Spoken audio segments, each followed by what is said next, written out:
ଦେଇ ତୋ ଚିଙ୍ଗୁଡ଼ି ତରକାରୀ ତ ସରିଲା ପୁଣି କ'ଣ ଆଉ ଏ ଯୋଉ ମାଛଟା ଆସିଥିଲା ଏ ତରକାରୀଟା ହବନି। ଆଜି ଛାଡ଼ ଖାଇବିଲେ ଯେତେ ପ୍ରକାର କରି ଖା।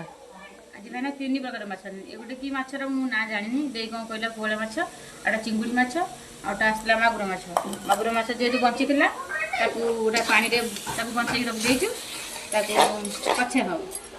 ଆଉ ଭାଇନା ଯାଇଛନ୍ତି ଘରକୁ, ବୋଉ ଫୋନ୍ କରି କହିଲା ଯାଇକି ପଠା ନାଳରୁ ମାଛ ଧରା ହେଇଛି। ଭାଇନା ଯାଇଛି ଘରକୁ, ମାଛ ନେଇକି ଆସିଲା ପରେ ଦେଖିବା କି ମାଛ ନେଇକି ଚୁନା ମାଛ ନାଇଁ ବୋଉ ବା କହିଲା ଶେଉଳ ମାଛ, ଚୁନା ମାଛ, ଆଉଟା କି ମାଛ କଣ୍ଟିଆ କଣ୍ଟିଆ। ହଁ। ଯାହା ହେଲେ ନା କ'ଣ କି ମାଛଟା ନେଇକି ଆସିବେ ଖାଇବା। ଆଉ ଚିକେନ୍ କ'ଣ ରାତିକି? ଚିକେନ୍ ତ ଫାର୍ମରେ ଅଛି, ସବୁବେଳେ ଖାଉଛି। ପୁଅ କହୁଥିଲା ସକାଳୁ ଚିକେନ୍ କହୁଥିଲା, ମୁଁ କହିଲି ଏତେ ଥର ମାଛ ଆଇଲାଣି ଖାଇସାରିଲେ ହବ ନା, ଖାଲି ଆଣିଲେ କ'ଣ ହବ। ଖାଉ ଛୁଟି ପାରୁନ ନେଇ ଆସିବା ଚିକେନ୍ ଖାଇବା। ଦେଇ ଆଜି ଚିକେନ୍ ଆଣିବା। ନାଇଁ ରାତିରେ ଆଜି ସମୁଦି ଗୋଡ଼ ଖାଇବ ଆଉ ଘରକୁ ଯିବ ତାଙ୍କ ଘରକୁ। ସମୁଦି ଘରକୁ ଗଲେ ସମୁଦି ଗୋଡ଼ କାହିଁ ଖାଇବା?